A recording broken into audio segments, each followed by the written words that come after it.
All right, here we are, episode 21, Botch Wrestling Podcast. I'm Jim, and I am joined by my favorite co-host, everybody's favorite Proud Boy. Oh, Yeah, oh, hey, whoa, whoa, whoa, whoa, oh. whoa. Favorite co-host. That was fine. Only co-host, but favorite is Well, fine. Dan, I have things in the works, okay? Like, I can't help it. I can't help it, I mean, one of us is a published wrestling journalist. The other is not. Okay, I'm that's published. where we're going, huh? I I'm understand. published, Dan. I'm published. I I mean, mean, so is great. a mediocre attorney we know. So what do you really got going for you here?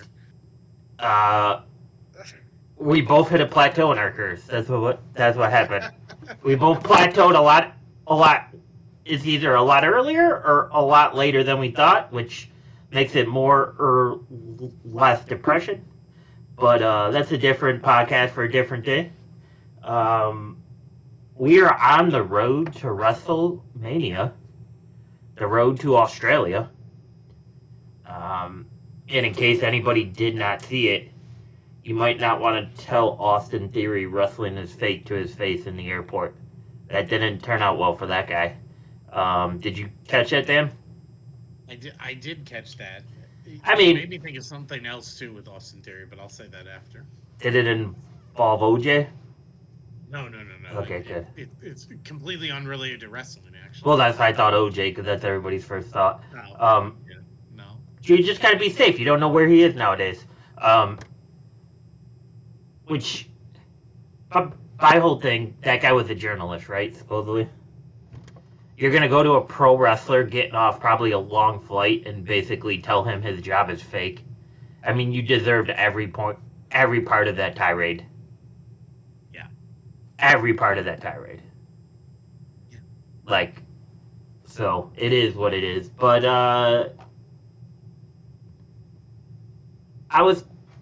the Elimination Chamber is probably like top 3 of my favorite pay-per-views to watch. Mainly because of the structure. It just like always been interesting to me. And I'm usually very, very excited for it. I haven't quite figured out if it's because the location is Australia this year that my excitement's just not up there yet for it. Um, Because the whole time's change, I think. Because the whole like we can't have the same like pay-per-view type like atmosphere that we normally do, right? Like you're not up ordering food, hanging out with the buddies. Like you're let me get this double shot of espresso and hopefully I can stay awake for 3 hours. You know what I mean? yeah, I think that's a little part of it. I think too, generally speaking, like this pay per view is just falling a little flat. It's like Yeah. it's a rough time following in between Royal Rumble and WrestleMania, and especially that there's not a lot of storylines going into it too much, right? Because No. the major storylines are being saved for WrestleMania, so you don't have a lot going on here other than the chamber matches, which are can be really great, but it's nothing crazy. And also, yeah, I think you're right too. The prospect of getting up at 4:15, so you make sure you're ready to watch this at 4:30 Yeah. our time, makes it a little bit tougher. Yeah. I mean, or I was thinking this earlier today too. I'm wondering if I was riding that CM Punk high, and then all of a sudden with him getting hurt and not having like Punk and Seth, and like Seth also being hurt, that I'm kind of like, it just kind of like brought it I'm down a sure little that bit, right? Like, yeah, I think that doesn't help because there's a good chance they'd be doing something on this pay per right, view if they weren't hurt. So yeah, I'm sure that doesn't help. It's probably a little more subconscious, like you're saying. right. Um, Like you just kind of not on that same path that you were before. I mean, granted, I do own. I don't know what does Punk have? 5 new apparel items out. I own 4 of them right now, so that could be a big factor in why I'm just kind of like on the downward slope of this Superman roller coaster right yeah, now. But I still I, yes, I, but so, I believe this pay-per-view is going to get the job done. Is it going to be one that you... Intrigue. Yeah, is there going to be one you kind of look back on and say, that was awesome? That's tough to tell right now. I feel like some pay-per-views going into the pay-per-view, you could be like, this one's going to be awesome. Right. Do you know what I mean? Right. Like, you probably felt that way when the first Forbidden Door happened. This pay-per-view is going to be awesome. It's in Chicago. Forbidden Door. It's going to be great. Right? Like, that type of atmosphere. This, I think, with all the injuries, I'm hoping people just stay healthy, because I don't know what else could possibly happen injury-wise, knock on wood, before the big show that we're all waiting for in Philadelphia. And I'm just looking for this pay-per-view to just continue us on that path. Like, let's get ready for Mania. Like, if just tell the stories, get across what you were going to get across. If you have a couple of surprises, fine, but I'm not expecting anything crazy. But let's get to where we need to be, so when it comes time for Mania, we're all locked in and ready to go. You know what I mean? How do you feel about this? Yeah, I agree. I mean, I think there's a little bit of intrigue. Off air, we were just talking about this. Like, WWE has made a point to have Roman and The Rock both cut promos saying they're not going to waste their time going to Perth, right? Like, a little bit of heel in there, which leads me to believe they're probably going to be there, right? You have Cody and Seth doing the Grayson Waller effect, and you always know whenever they're doing a promo show segment on a pay-per-view that it's not just to cut a promo. No. Something's going to happen. And maybe it's not Rock and Roman. Maybe it's just Solo and Jimmy and whatever. And maybe it's to do something else. Maybe it's to set up Jimmy and Jay a little bit. Have some more going on there. Because clearly they're still kind of going down that path, the two of them again. So, yeah, I agree with you. I think it gets the job done. But you're not going into it super excited for what it is. You just you want to see it, you want to see the outcomes, and then if there's a few surprises that we aren't expecting, then we're going to come back and say, yeah, that was really good. Yeah, right. Expected. Right. Better than expected. Right, and I think that's the best thing that can happen from this is, like, we get out of this and we say, okay, yeah, that wasn't bad. Had some surprises, told what it was supposed to tell, and now we're on the way, right? Like, and of course, everybody stay healthy. Like, that's the big thing, too. Yeah, I mean, so, just to start it off real quick, to run down a women's elimination chamber: Becky, Bianca, Liv, Naomi, Tiffany Stratton, and Raquel's back? Yes. Good, she got that under control. She what? She got that whole health issue under control. That's good to hear. Sort of. I was just going to ask you about that. If you saw her I didn't post on X, Twitter. I thought... Easy there, Proud Boy. I saw the original one of when she first explained everything going on. They just posted one, I think, yesterday or the day before, that was like the text of it was along the lines of, like, finally figured out what's causing this. Still a road ahead to completely knock it out, but getting better. And then it was like a collage video of, like, all the days when it would flare up and, like, the hives everywhere. Yeah, it looked terrible. Like, it looked like... Oh, yeah. I mean, some of the days it just looked like a little bit like a rash, and then other days her face looked like she had been through a 10-round fight with Mike Tyson. Well, and there was stories that, like, she would be in the ring, and something that her opponent would wear would all of a sudden start it off, and she would feel like she's choking in the ring. yet she still finished a 10, 15-minute match, Yeah. which is crazy because from somebody that gets something like this because he can't have bread, I completely understand how this could just wreck your day. So I'm glad she's back. That makes it very interesting for me.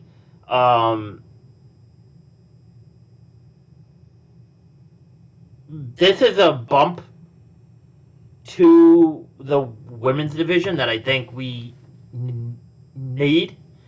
Because after a while, you're just going to say, okay, are we just going to see Naya and Rhea go at it for the next 5 years and everyone else is just going to be off to the side? Because realistically, who beats them? You know what I mean? That's the problem that they have. So, with her back and yeah, it's gonna be interesting, man. I'm definitely gonna tune into that for sure, just to watch her. That would be awesome if they gave her the push. You know what I mean? If she comes back, wins the chamber, and then she gets to go after Rhea or Naya, that would be awesome. So hopefully good things for her in the future, and I'm glad she's back and she's kind of or somewhat recovered. As I'm reading this from Bleacher Report, they do have this as Judgment Day, Priest and Baylor versus Pete Dunne and Tyler Bate. Let me see. Yeah, as of today, this was. Any interest in this? No. Me either. It just, No. you know what I mean? Like, I feel like the tag titles are kind of irrelevant now. Because it's like, when is Priest going to finally cash in? I don't care about the tag titles. Yeah. Like, that's why, so, just a sidebar. Like, I've always been, if you don't do the money in the bank thing correctly, and you try and put a title on that guy with him chasing another title, I feel like it just kind of dissolves the title that person is carrying. Because he doesn't want that title. He wants the title that he's chasing. So, like, worst case, if you want Judgment Day to have the tag team titles, throw Dom in there then. Dom will get even more abused by the crowd with a title. Like, yeah, we saw how bad it was when he came out with that NXT United States title or whatever. They hated him. Hated him. And that's a small arena. So you're going to somewhere that's 50, 60,000 people? That's going to be booze nonstop. So I don't know. I just haven't been a big fan of that. I'm not tired of the Judgment Day like I got on the Bloodline. I think I just expected more out of it, I would say. I don't know. How do you feel about it? I mean, I'm tired of it, to be honest. The Judgment Day total, or just like what they're doing with the Well, yeah, mostly because but for the reason you say, there's just nothing there for me. Right? No. Like, they're not going anywhere, and they Nope. haven't been for a long time. So right. they're featured a lot. So right. It's weird to be featured and not doing anything. Well, and they've been starting a lot of shows, and it's like you have The Rock and Cody back, and you're still starting 3-hour programs with them. Right, and on top of all that, when you think about it, the best thing they have going is R-Truth. Yeah. So, it's R-Truth and Rhea, right? Yeah, but I mean, Rhea, it's funny because it's not that I don't think, she's not a part of it anymore, but I don't really even, counter that much anymore. I don't, yeah, you know? So I was just reading something online, so, I don't know if this is true or not, but there's a rumor going around because of certain things being said at that other promotion that I won't talk about that you love. It's kind of like... I mean, I don't love it. You love it. I love how you like to say You love all it. that. You love it, Proud Boy. You know more about it than I do these days. Well, that's because I don't sleep and I read everything. But so she's kind of stuck, and like you could kind of trail it back to like when that all started over there. She's kind of stepped away, kind of. She's not like on camera as much with Dom anymore. Like, and if they're around each other, they're not like, she's not like hanging over him anymore. She's like standing side by side, or like he's standing in front of her. So it's like, and she's not doing a lot of like, she's not doing a ton of the backstage stuff when no, they're doing stuff. Like, she's just not there as part of the faction full time anymore. Agreed. Yeah, and I don't know if I believe that to be true, but it's an interesting take, right? And then my whole thing is just like, are they just gonna set this up to like where she fights, so where Priest and Baylor drop the tag titles, and then she tells them to, you're not good enough anymore, and then Judgment Day kind of just dissolved from within, and she's off on her own. But at the same time, like we brought up before, how much you think it is that they really don't have anybody for her right now? So it's like, why is she around if we don't have anybody for her? Because they really haven't been doing anything with Judgment Day. It's been our truth, like you said, right? Like, right. And not that they kind of want people to forget like she has a title and they don't have anybody for her, but like maybe it's just more of like a creative choice of like, let's just have her stand off to the side and we'll see what we can do. Do you know what I mean? Like, yeah. So hopefully they figure that out soon, because I think that could tarnish her title as well. But after that, it's the Women's World Championship. Rhea against Nia Jax. You think they have her drop? No. I don't think so either. And then on to the main event, I'm guessing this is the men's Elimination Chamber. McIntyre versus Orton versus Bobby Lashley, Jesus, versus LA Knight versus KO and versus Logan Paul. Who do you think comes out of here? It has to be Drew, right?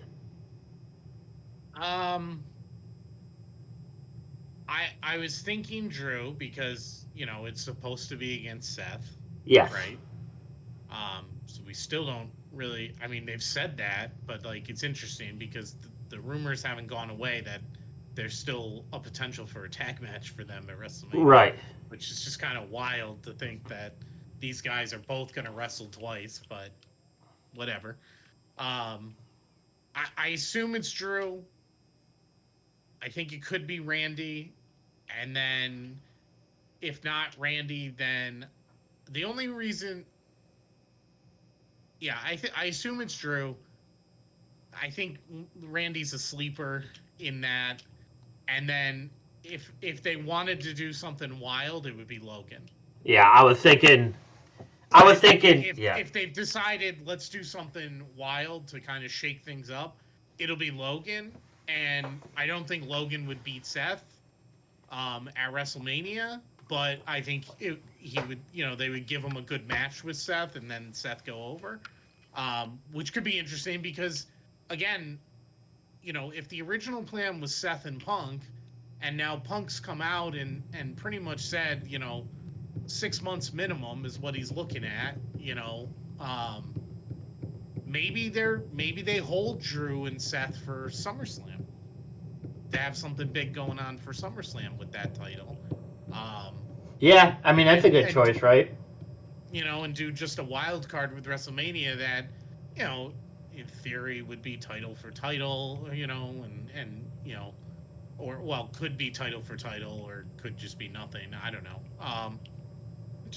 I don't know, but that's my wild card. Like, if they're going to do something crazy, then it's going to be Logan.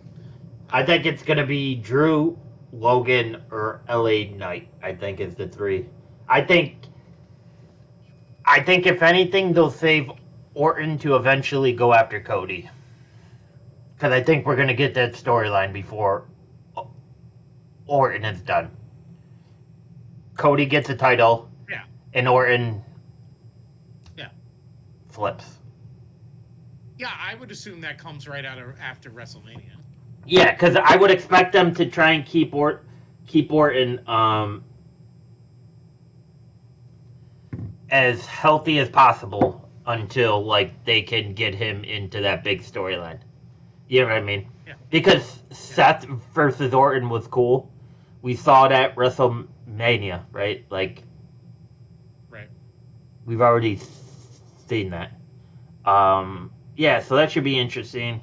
I don't know. That's what 4 matches plus the Grayson Waller effect. So, 5 actual things. Starts at 5 a.m. Should be interesting. Peacock, February 24th, this Saturday, 5 a.m. 5 a.m. I just gained an extra half hour of sleep. Yeah, 5 a.m. 5 a.m.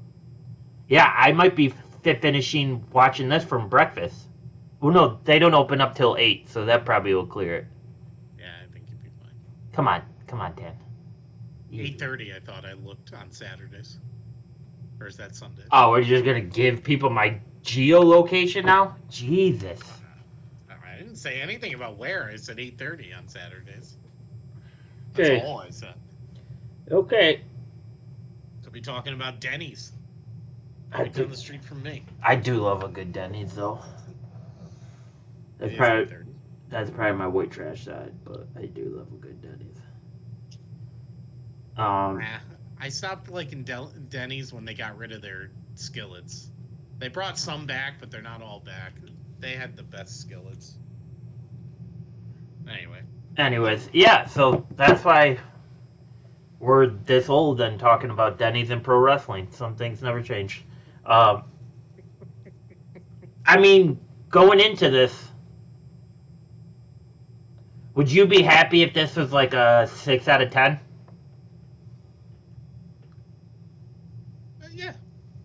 Yeah. Where do you think it has to be? This is a little bit of a blow-off pay-per-view. Like, it's unfortunate that it's a big deal for them because it's in Perth, but this isn't like... this just isn't going to be what... It's just not going to be a huge spectacle, and that's fine. I don't think this is a blow-off. One, it's huge because of Australia. Like, that's just what WWE is going to tell everybody, right? Like, this pay-per-view was the best ever because we're finally in Australia. 2, I think the weight of whatever happens at the Grayson Waller effect is going to be more of what carries the excitement of this card, because we might hear what's going on at WrestleMania then. We might get some type of run-in. We might get Cody and Heyman going back and forth at each other on the mic, and I think that could just bring the matches on the card, depending where that sits, to a whole new level. I think so. I don't know. I wouldn't call it a blow-off. I would call it more of maintain the storyline until you finish the story, I guess. Would you say? Like, just kind of, just get us there. Yeah. I think I have a real fear that SummerSlam could be a blow-off. I don't think so. I don't think so at all. The reason I kind of say it is because, and I know this isn't completely uncommon, but you don't have either of your men's champions fighting at this pay-per-view. Yeah.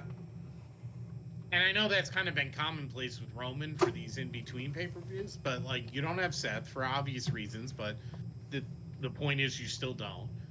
You only have one of your women's champions fighting, too. You don't even have your other women's champion fighting, which, that part I don't even know why. Right? Like, why isn't Io Sky have a match? Like, what are we doing there? You know, so...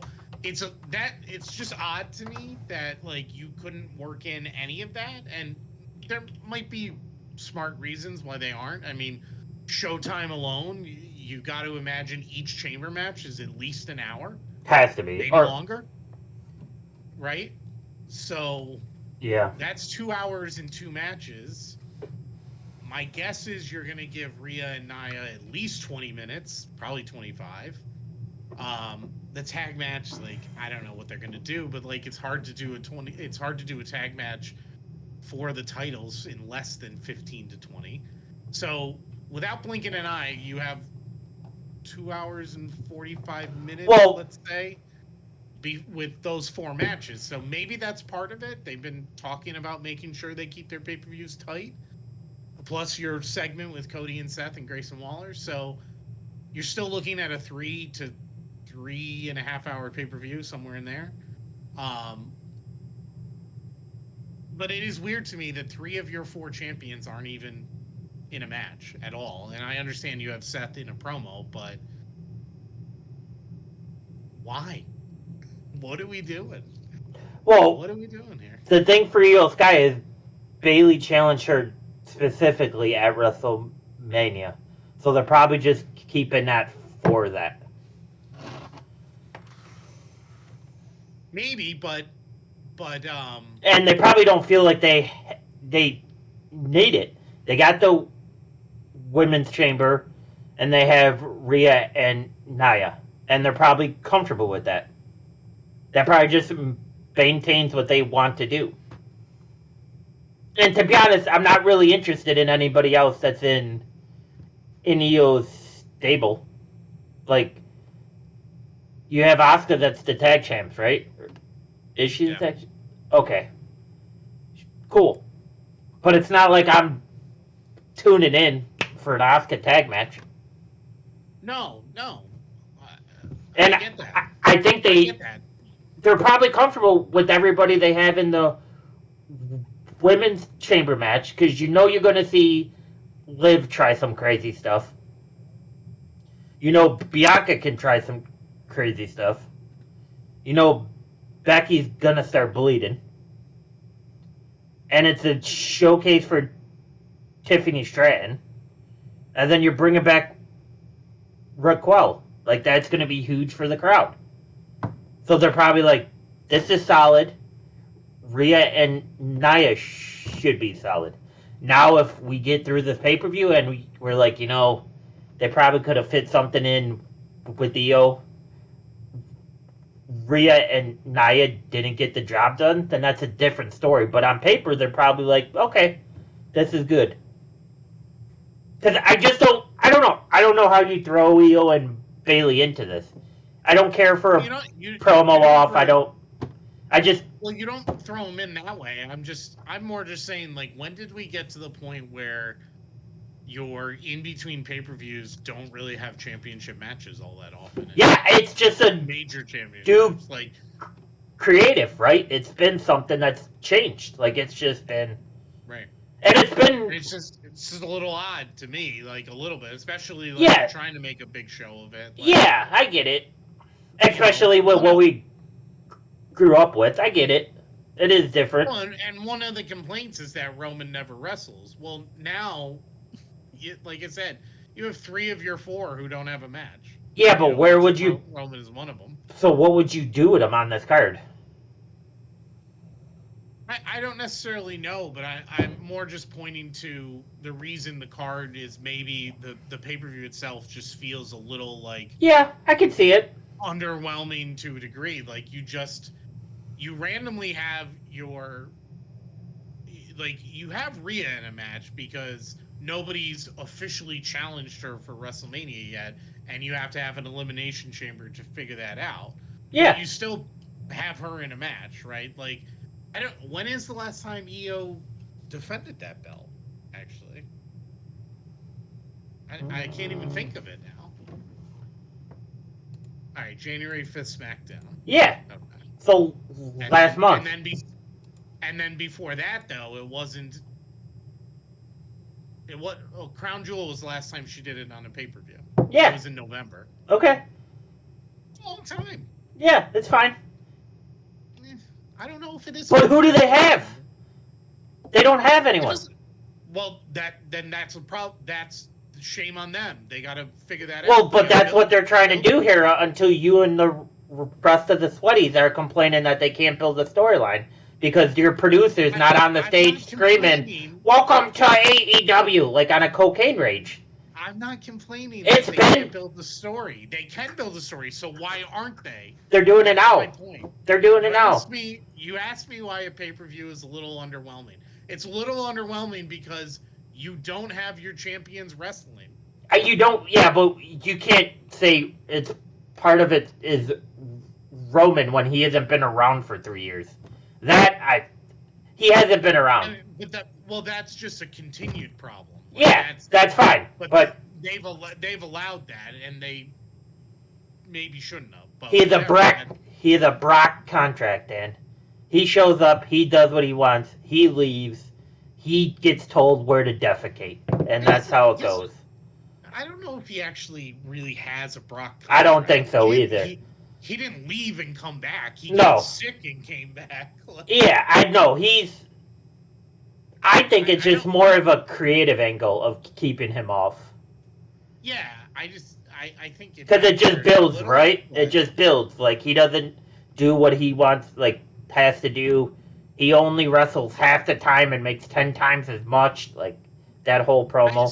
That's actually where I think they went wrong. Not that they didn't put him in more matches, is that they stopped having him make a lot of TV appearances also. Agreed. That's where they went wrong, because I think you should have kept up the appearances with the promos of being like, no one's on my level, no one deserves the match.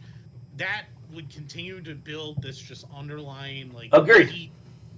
And instead it was just, oh, you don't see him for a month and a half or a month or whatever. You have Paul come out and say something. But that's... So you're making sure he's invoked in some way, which is also pointing out that he's never there. Right. No, I get it. And we've talked about that before. Like, he should be at least, I don't know, what?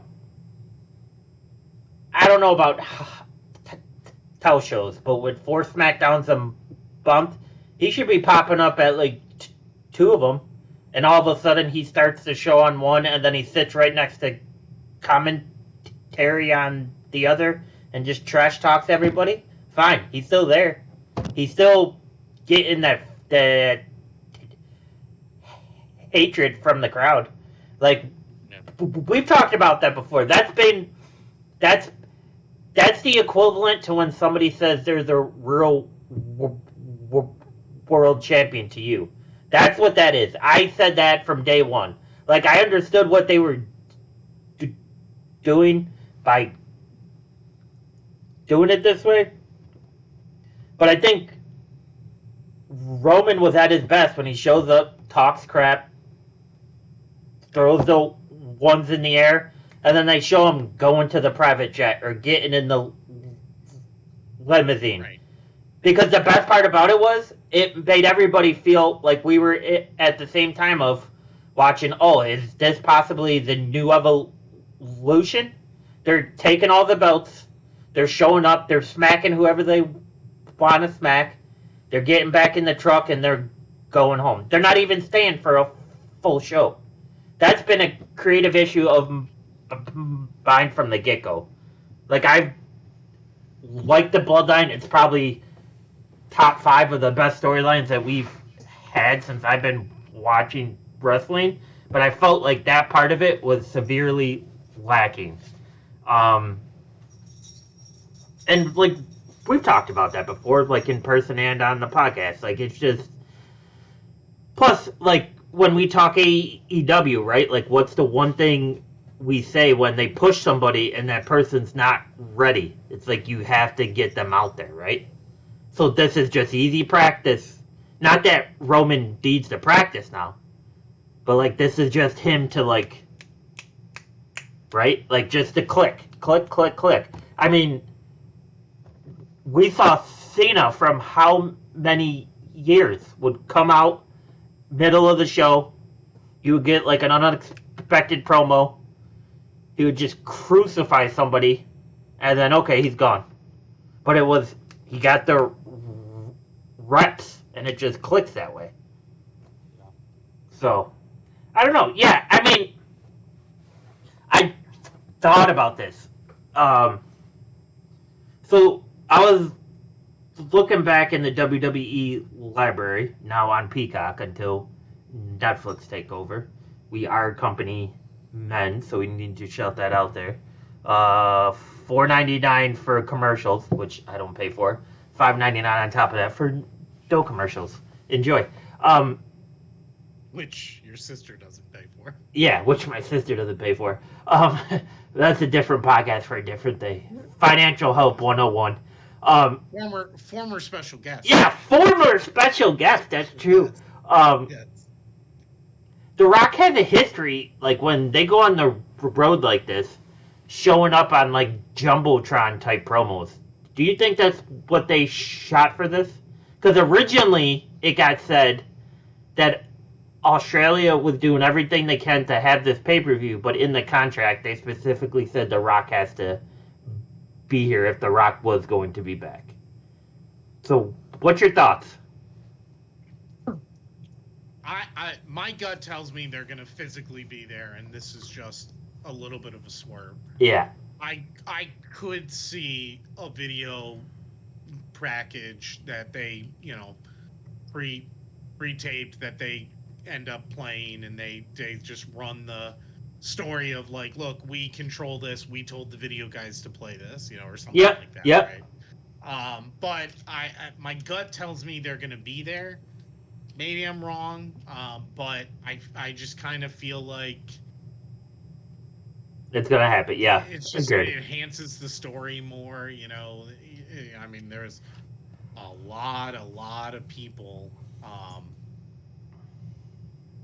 lot of people dissecting the Rock's promo last week, right? Like dissecting that thing. That's a great segue. So let's get started on that because you had some comments on that. So The Rock showed up to SmackDown, right?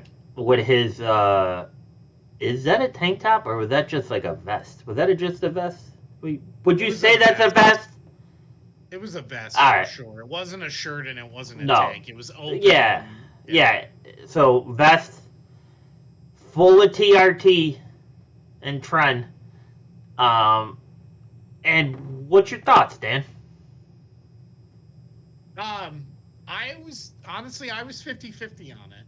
I didn't think it was like amazing. I didn't think it was bad, but I probably maybe I expected more than I should have. Maybe that was the problem. I just didn't find it to be like super great. I felt like a little bit like he's still semi-navigating the heel, the super heel persona, right? Like, and it's hard because he was being cheered when his music hit and then booed as soon as he's doing what he could to get booed, which it just felt a little clunky a little bit with him. And maybe that also too is just a little bit of practice, right? Like he hasn't been healing for how long, right? Right. Like decades. Playing off the crowd. Right. So like playing off the crowd a little bit better or differently. Like it's I believe a lot of the best heels in the industry have always said it's harder to play off the crowd when you're a heel than it is when you're a babyface, right? Yep. Because like you can always. So he was doing some pauses that were a little awkward, right? Because I think he was expecting a reaction and then he had to kind of like push to get it. So I just was like 50-50 on it. I did not dissect into it the way a lot of people online did about like who he was pointing to, the L instead of the finger, right? Like when he turned and said, "I'm gonna make sure you lose," was he pointing at Roman even though he said Cody's name? All that stuff, and I was like, wow, I really just watched it for what it was. Yeah, no. Any of that. I will say I did notice this, but I didn't like think anything of it. I noticed that he did it, and I just thought in my head, I just thought like, oh, he just holds a one up funny, right? Like he just did this, but I never connected the dot that might have been purposeful. But then again, too, like I never connected the dots with Adam Cole hitting on the back of people's shoulders with his fist before he turns on them either. So Yeah. little things like that, right? Like, or so, the axe that's spray painted over the middle of the AEW that you love so much. I hate you. I know you do. It's. I'm gonna clarify for probably the 10th time in 21 episodes. It's not that he spray painted the belt. It's that they acknowledged it, or they talked about it, but never acknowledged You're it. getting redder and redder as you talk about this. I know, because they put the graphic up that said Real World Champion, but it was never acknowledged by the company as being an actual title, even though it was up for grabs. Woo! That was The good. other thing I hated about That was good. Stupid people on the internet who thought that he purposely sprayed through the E for a shot at the Elite, and I'm like, or he centered the X perfectly on the belt, you idiots. It could be a two-way, Dad. Could be two-way. No, the E was dead center in the belt. If you draw an X properly, that's where it would cross. All right, well, back to the promo, because you're having a little bit of an aneurysm right now. I know, because of, like, you know, the but exterminators in our life. But yeah, so I turned into that promo a little bit late, so I had to backtrack a bit on it. So I think that helped me. I didn't catch all that stuff. I found the Cody thing weird because I heard him talk about Cody, right? Like he specifically brings up Cody, but then like the way he turns and he like points to Paul and Roman, yeah, like. Yeah. His hands up in the air, right? Like, yeah, he's like this. Well, and like he was like kind of moving, right? Because he was going straight on, and then he moved. So like, yeah, you could say he was just like, yeah, towards he was in their area. Yeah, it was weird. Yeah. So like, I found that weird because I'm like, okay, wait a minute, like, did he just blow this? Like, Big E blew the idea of like a possible tag match now? Like, is this what's going on? Like, The Rock just gave this away? But then at the same time, like, I was watching old Rock stuff, and when Rock would tell people it doesn't matter what you said, he would always throw his hand up like this. So it's kind of like he was getting back and, like, using his hands to be the heel compared to what we've seen The Rock do in the past. But yeah, it does feel like, it kind of felt like he showed up to do one type of job when this all started, right? And then all of a sudden, the big turn, the big press conference, the reaction from the fans, him jumping on the Pat McAfee show during the Super Bowl, talking about the Cody Crybabies, which was good. I think the Cody Crybabies things was better than the promo we had Friday night. It just felt like kind of how we just said before, like, no matter who the person is, they always need those house shows for practice. And it's kind of like, we're probably going to see some clunky stuff, right? Because he just needs to get. But then, like, once he gets into a routine of, like, he's back being the best bad guy, the crowd's going to be like, oh, we don't cheer him at all anymore. Like, people are going to get over the fact that The Rock is back. And it's, no, he's a bad guy now. So it's like, I think we're still working on that point, I guess, I would say. Just to kind of, like, build off what you said. But yeah, there's a lot of weird things that I caught as being weird. I didn't catch them as being, like, foreshadowing of like, oh, this is gonna happen. Oh, this is gonna happen. Yeah, I think you said it best when you said, like, maybe the hype of us seeing The Rock and Roman are gonna be on SmackDown for the first time since blah blah blah. Like, it's kind of like, oh, okay, this is going to be fire. Like, The Rock's back on his show. He's going to know exactly what to do. And it's kind of like, oh, he needs practice. Like, yeah. So that was interesting. I did find that, yeah, like you said, kind of caught off guard. I feel like too. This was the other thing I have about this. Like, is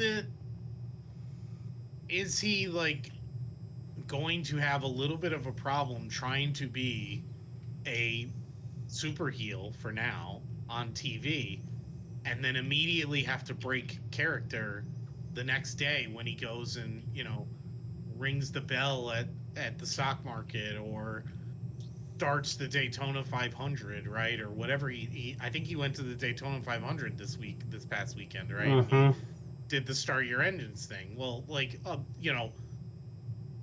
12 hours earlier he was calling you all trailer park trash, right? Like, it's interesting, and it's a different time than obviously it was during the Attitude Era, but that's got to be a little bit tough to keep both going properly, right? Like how's he really going to be a big heel and then go on Good Morning America, to promote the UFL or whatever it is? Well, that's the thing, right? Like, so if he's going to continue this storyline, like, for a year with Roman, he's probably going to have to hide from the business spotlight for a bit. That's, yeah, you literally took the words right out of my mouth. That's what I Right? was going to say. Like, I was he going to say, just. like, to do this properly, he kind of needs to be out of the public spotlight, but that's just probably not possible. Well, he has the team to do it, right? Like he has a team that can go to these things for him, but it's like he's just gonna have to pick. Like he still can do the business side, but like if he wants this to be the best story ever when it comes time to tell it with Roman, or to be honest, we kind of saw this with Cena, right? Like The Rock always had his documentary guy with him in the truck, and it starts off that Brock is like always thought good things about Cena. He's been a hard worker, but he felt like he had the privilege to go on this radio show and say blah blah. The Rock's not around. He's never going to be around. He said he'll stick around. He didn't, and it's kind of like he was able to use that business spotlight to kind of like tell the story. Like, yeah, we really don't like each other. Like, right. This is personal. Yeah.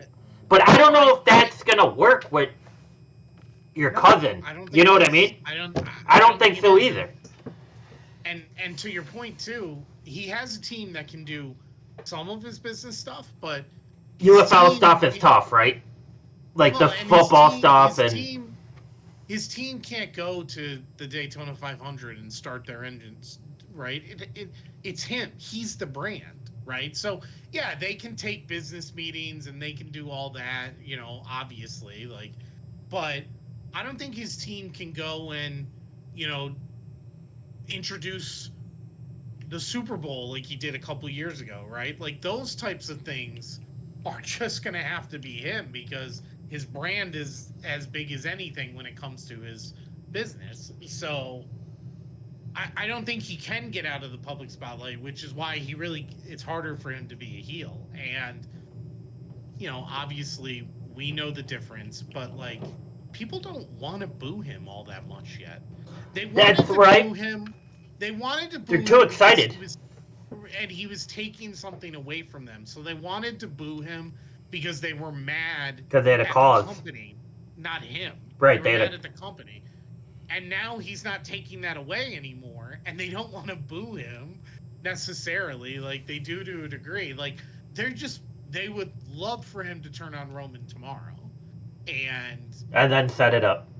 Right, and that'll happen, and that'll be great, and it's going to be interesting to see because when he turns on Roman eventually, or however it works to set up the two of them to get that story going, it's going to, or at least maybe you feel differently. I feel it's going to overshadow Roman so hard, right? Like, how is Roman going to keep up with this in the future? And this will be a topic for down the road for sure with us, but I'm just thinking of it right now. Like, when he goes back to Ultimate Babyface, nobody's going to give a crap about Roman. No, it's going to be tough for a bit, right? But I think that's when Roman's gonna have to be able to keep up with the promos, and I think you're gonna have Roman there for a majority of SmackDowns, chasing him like when Cena did, like when he would come out, get personal on a promo, and then he's done. Come out, call him out, get personal on a promo. The Rock's not there, and just keep binding people. The Rock said he's back. The Rock said he's back. Well, where is he? He's ducking his own bloodline, right? Like, it's gonna have to be like a constant, like, okay, Roman is back 290 of these next 365 days. Like, it's gonna be a grind. And that's what it's gonna have to be. And he's gonna have to be able to go off. Like, you're not gonna be able to use Heyman as a mouthpiece to go off on the Rock. It's gonna have to be Rock and Roman just going after each other. Like, that's what it's gonna have. That's, to me, that's the only way that this can actually work, I think. Yeah. Because it's gonna be too crazy, other words. It's gonna be way too crazy. Yep. You know? So it's like, I don't know. It should be interesting for sure, right? Because it's like, okay, like, what are we doing here? This is what we're doing? Okay. Don't mind it. Like, but yeah, that's tough. That's going to have to be a conversation for down the road, like you said. Oh, yeah. Just because for sure. We're going to have to see how the fallout happens, right? Like, we're going to have to see how that goes. Like, because then does Roman keep calling out Cody that he deserves a shot back because he got screwed, but then at the same time he's trying to deal with the bloodline issue as well. Like, is this going to be, like, are they going to bring this back as Roman is on a full-out warpath right now, and whoever in front of him is getting destroyed? Like, are we going to see that part of him again? Because that would be crucial. Right. Because, at the last pay-per-view, it looked like he was happy just to get out of that triple threat with the belt, right? So that's going to be a big switch. Like, he picked up the belt, he couldn't believe it, he did the cross, like, Paul said you did it, like, that was like, that. So you're going to have to take that guy's attitude, and then all of a sudden he's back to being a world beater? That's going to be insane. That's going to be a dedicated switch. That's going to have to be told perfectly. Because if you screw that up, that pay-per-view is... That match between Rock and Roman is going to be that much tougher. That much tougher. So, I don't know. Yeah, it'll be interesting, right? Like, there's a lot... But that's kind of why I don't see this as a blow-off, because I feel like a lot of things can happen here storyline that don't really involve, like, an in-ring type of, or an in-ring contact that, like, you know, that could, this could be like, oh, this is happening, right? Like, this is how we're gonna handle this now.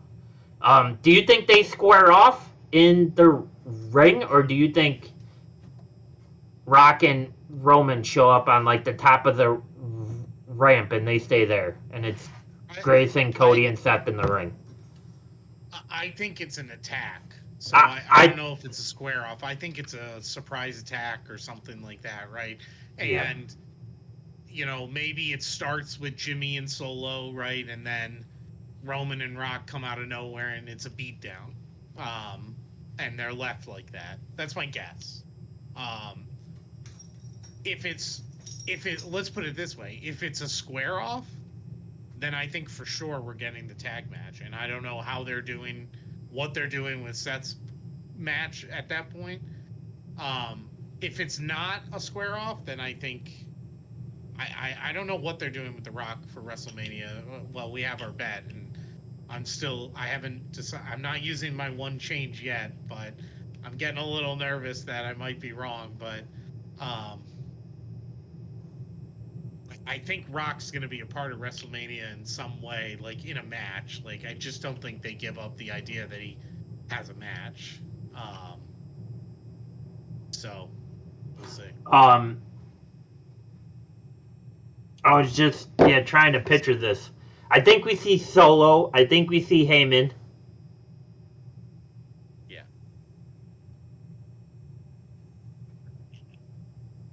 I think we see the Uso twin.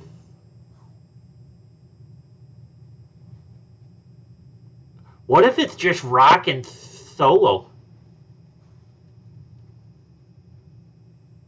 Like, that's the attack. Like, Solo comes out of the crowd No Roman? and just dumps them. No, but it's Rock talking for the Bloodline. I think you're weakening Roman doing that. I do too. I mean, and that's that. I kind of mentioned this last episode, like that. I'm a little worried about what you're doing with Roman here because, like, did we talk about it, or there was a rumor out there that they might consider referring to Rock as the High Chief and Roman as the Tribal Chief, and I'm like, way to just bury Roman if you do that. Like, Roman's gone into, he was on God mode at one point, Right. and now you're putting him into, he's really second fiddle again without even, just because Rock came back and teamed with him, and is aligning with him, like, and plus, I don't know, like, that would be weird to me if they did something like that. I hope they don't, because it also lessens for Cody, Yeah. Yeah, no, agreed. I was just trying to throw something out there, just Oh no, yeah. thinking I mean, how we could see this. Yeah, I think it's a mistake for sure. The other idea I thought of is what if it's just Paul and Solo as the bodyguard? And then we find out, like, Cody and Seth got attacked backstage. Like, I totally see that too. Like, well, maybe Paul's there to just do the talking, right? He brings Solo with them everywhere, because that's the bodyguard. Because he's the best street fighter in the world since Kimbo passed. Yeah, R.I.P. Kimbo. And then they get done with theirs. Paul comes down. He does his penguin walk, Danny DeVito style. Goes off. Cody, Seth, Paul. Cody, Seth, Paul, back and forth. We get what we want out of it. Because a Heyman promo is always going to be good, right? Like, just put the guy in the Hall of Fame right now. 10 times over again. And then all of a sudden, Cody and Seth, Cody says, yeah, I'll take your protection, blah, blah, blah. They're talking backstage, and all of a sudden that they get jumped. And then all you see is like a limousine take off. Yeah. That'd be pretty good. Right? Would that get the job done? Yes, I think it would. I think it would, for sure. Well, there you go. I'll be submitting my application to WWE tonight. Set in stone. Just go work for The Rock and Brian. What are you talking about? I don't actually. Dan, I'm afraid of needles, so I don't know if I could be standing around them that often. You know what I'm saying?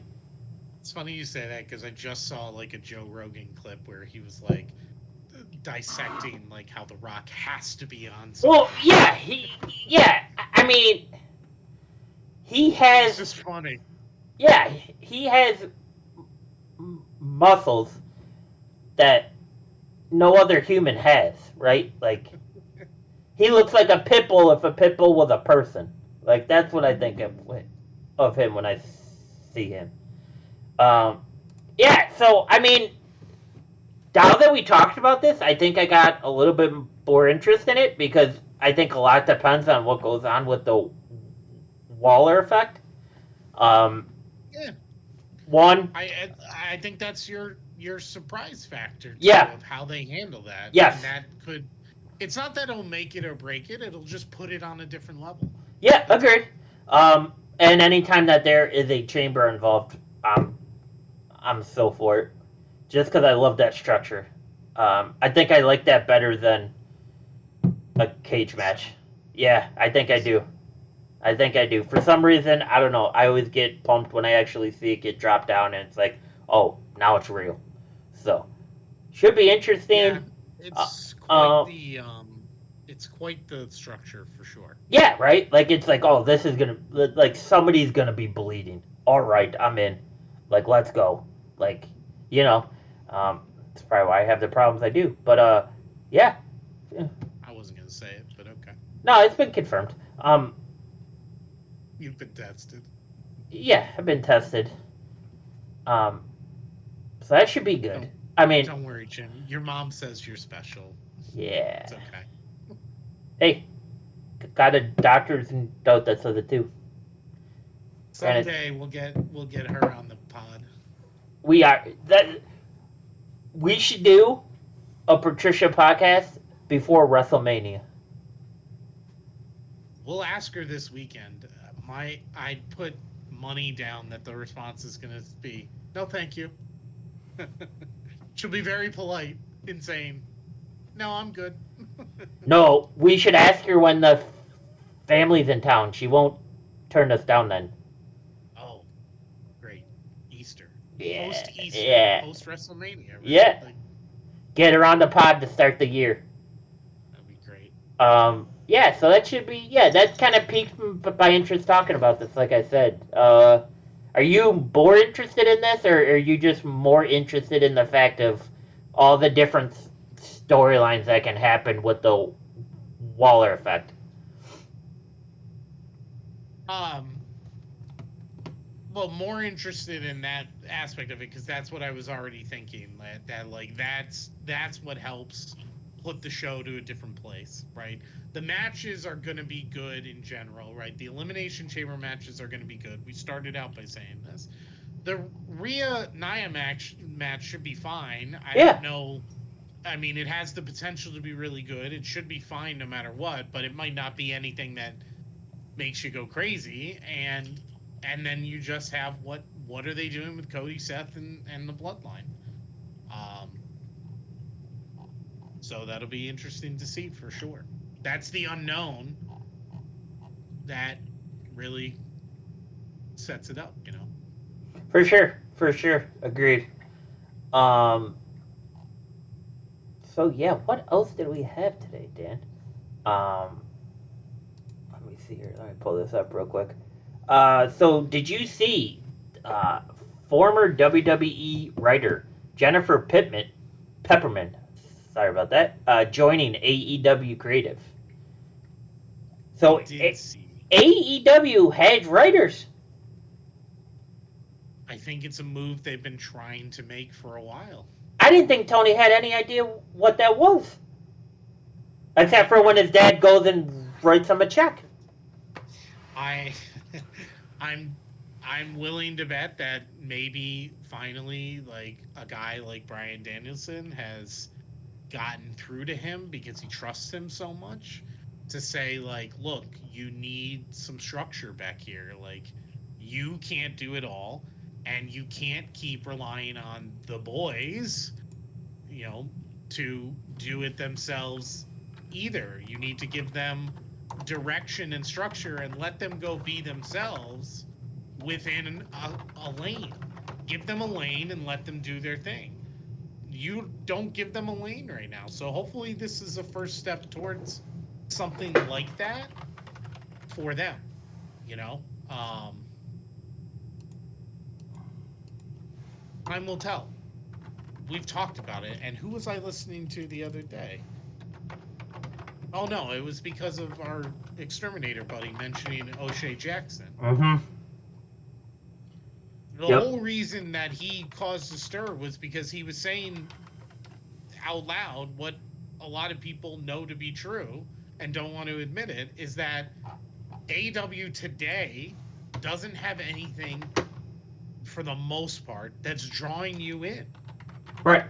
right? Like so a lot of fans that don't know the Will Ospreys and Jay White's and Okada and Orange Cassidy's of AEW don't know enough of what they're capable of, aren't drawn in to find them and see them and realize, Right. holy crap, these guys can put on some really good matches. Like it's a shame right now because it's like Will Ospreay is going to be wasted there, and he'll likely have really great matches, but not enough people will watch them. No, agreed. Agreed. So, that's what they're missing is a little bit of that, and Jackson's other point there was that one of the biggest draws is not there right now, which is MJF. Some would say the biggest draw. Right. He was, well, no, yeah, you're right. Definitely the biggest draw. And, that's huge. He was must-see TV. Oh, yeah. He really was. Yeah. And now, I think, was it Fightful that had the report that said, like, it was always assumed he was coming back, but that, like, he needed to heal, but now, like, him and Tony's communication has dropped off a little bit. Like, maybe, like, it's not as great, which means he could pop up, somewhere. There's only one place he'd probably pop up that would make a big impact. TNA. So it's like a Jordan Grace tag team partner. That would be big for them for sure, but yeah, he's not going there. No. I think he comes back and he follows Cody. I think there's just too much there. I think he comes back and challenges Cody. Yeah, but I think he goes after Punk first. If Punk stays healthy. That could be, but I would assume if he chases Cody first, he won't win, and then he could go to Punk. Yeah. When Punk does his thing first with McIntyre, but yeah. Wouldn't it be kind of crazy though if like The Rock and Roman bring him in to screw with Cody ahead of WrestleMania? Like, just not to make him a part of the bloodline, but just say, look, Cody, like, we're going to make your life miserable. Here's one way we're going to do it. We found a guy that knows how to make your life miserable. And then all of a sudden it's him. Like, that would be nuts. Yeah. See booking at its best then. Yeah, so, back to this story. Like, it's kudos to Tony, and I can't believe I'm actually saying that. Yeah, weird, right? What? Yeah. Did a different voice just come through my headphones? Well, this is kind of what we've been saying since they started, right? Like, he has to get a crew of people in front of him to, like, force him to step back. Because if not, then we get the 2 a.m. the Twitter tirades, which just makes AEW look like amateur hour. And it's like, you can't have that if you're trying to compete, but you're not competing. Like, you know what I mean? Right. Like, so yeah, it should be it's crazy. In the article though, it explains how Peppermint has a close relationship with Mercedes Moné. Well, there you go. And as Mercedes' personal writer, like Brian Jarowitz is for Dwayne Johnson. Well, that would make sense too then. It's wild she has a personal writer. I would have never put her on that plateau. Well, in WWE, right? Like, I don't know. She was at the top of their division for a long time. It doesn't surprise me. I don't. Plus, they're such a big company; they could afford to do that, where they could have certain people that had like writers just for them. Maybe not to the level of Gerwitz to Rock as much as just like this person pretty much writes all of Sasha and Bailey's stuff, right? And she just ends up being associated with Sasha, right? Like, no, I get it. I just a personal writer thing. I just thought that, I don't know, to be that gives off a vibe I just didn't think Sasha was ever at. But maybe she was. They did have a home and away team for writers, which you would have known if you ever finished Brian's book. So that's interesting. The other thing I want to talk to you about, since you're a big fan of this promotion. Your guy, Cowboy Page, Adam Page. Did you see the whole ankle thing with him? I didn't. I didn't watch, and I didn't see any clips of it. I read through Fightful's report that it was a work. Yeah. Um, And he's like just like so. I saw the clip on whether Wrestling Inc. they had it or one of their subsites. He's like telling the camera guy, "Don't look at me! Don't look at me! Don't shoot me! Don't shoot me!" And it's like that was part of a sell, but it's like I don't consider that like a drastic sell. Like you yelling at the camera guy. You should be yelling at the camera guy to get it right the first time, like they should be doing when they catch all the slip offs and everything. Like yell at him that time, not you know what I mean? Like I don't know, but it's kind of funny that Twitter went in like a tailspin because of a fake injury. So, like it's just hysterical just to watch the gates of hell just open up on Twitter because of Hangman Page have a possible ankle injury. Like it's like wow, he's not one you guys should be this upset over. I'm gonna be honest with you. Like, yeah, I mean it's kind of been a slow week, right? Yeah, there hasn't been a lot going on, and that's probably just because it's a lull before the big push for WrestleMania. Yeah, right? Like the build up. you know, Yeah, they've they've got a taped SmackDown tomorrow, so you know if people want to know, they already know what happens on SmackDown because it was taped and it's on Reddit. Yeah, right. yeah. So it's been kind of slow. But AEW, I guess, was the number one thing on live television Wednesday night. You guys are back then. I mean, they've been in like the top 3 almost every They Wednesday. they have to be, right? Right. If it's not sports, what it is? Like, what is it? Right, and that's why I also don't necessarily think they're in all that much trouble because ratings-wise, for where they're placed, they do fine. Just because they don't do what WWE does, like, that's not really, to me, my guess is that's not the biggest concern for Warner Brothers right now because they're performing very well on Wednesday night. You know? Yeah, So I'm not. Yeah, I get it. Yeah, right. Because there's nothing on. Because public television like that or live television is not the crucial thing that everybody goes home and watches anymore, right? Like it's no, and so even if even if they I mean if they moved to a night that WWE is going, like then like maybe it's a different conversation, but yeah, but hopefully they're not going to be that stupid to do that. Hopefully. Well, they technically can't, right? Because it's going to be on Netflix. So I think the whole they could still go up. They could still go ahead on whatever night it ends up being if it stays on Monday night or not. Just because it's on Netflix doesn't mean.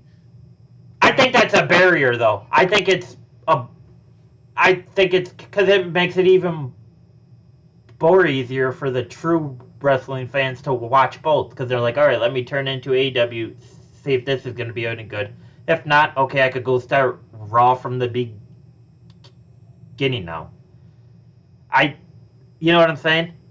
I assume so, but I guess you just don't know, right? Like, yeah, until we define detail. Yeah, you're right. I mean, because we talked about this, like with WCW back in the day, you could watch the replay right at 11. Yep. But a lot of people didn't do that, right? Like they still switched over, So it would be interesting to see how it shakes out if they ever did that, because my guess would be is if they went head to head with WWE, even given the Netflix versus cable, I think they would see a significant drop in their ratings, at least currently, right? So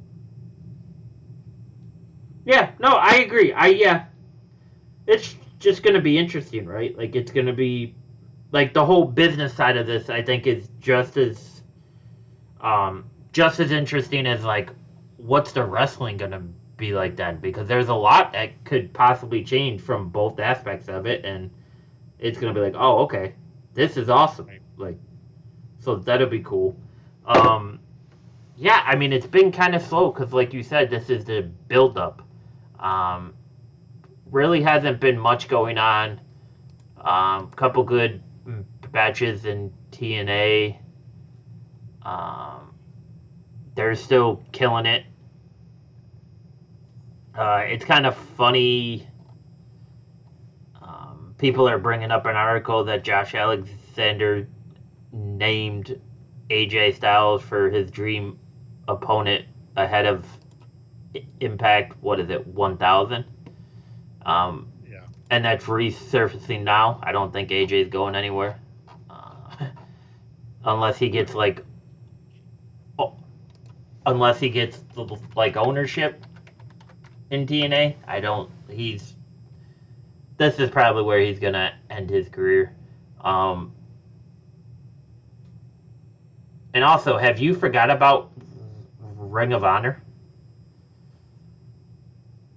I mean, I just stick it with AEW. I didn't. No, but Forgot about it. have you ever like I just turned kind in? of consider it the same. Agreed. I haven't even thought about like tuning in. It's just kind of been, oh, cool. I'll catch the headlines of what actually had happened. Right.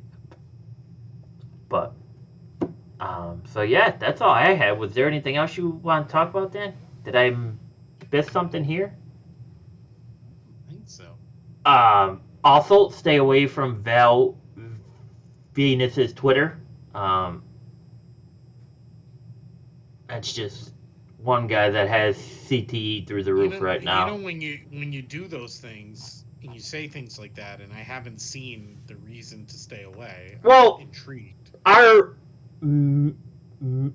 main guy, friend of the podcast that doesn't know that he's a friend of a podcast, Sean. Ironically, Rossap. Sean Rossap, yeah. Tweeted Val Venus is an idiot. Pass it on. So, me being the influencer that I am, I told the world Val Venus is an idiot. Pass it on, and I also told Sean, we got some podcast heat this week. Tune in, bud. So, hopefully one day we're friends with Sean Rossap.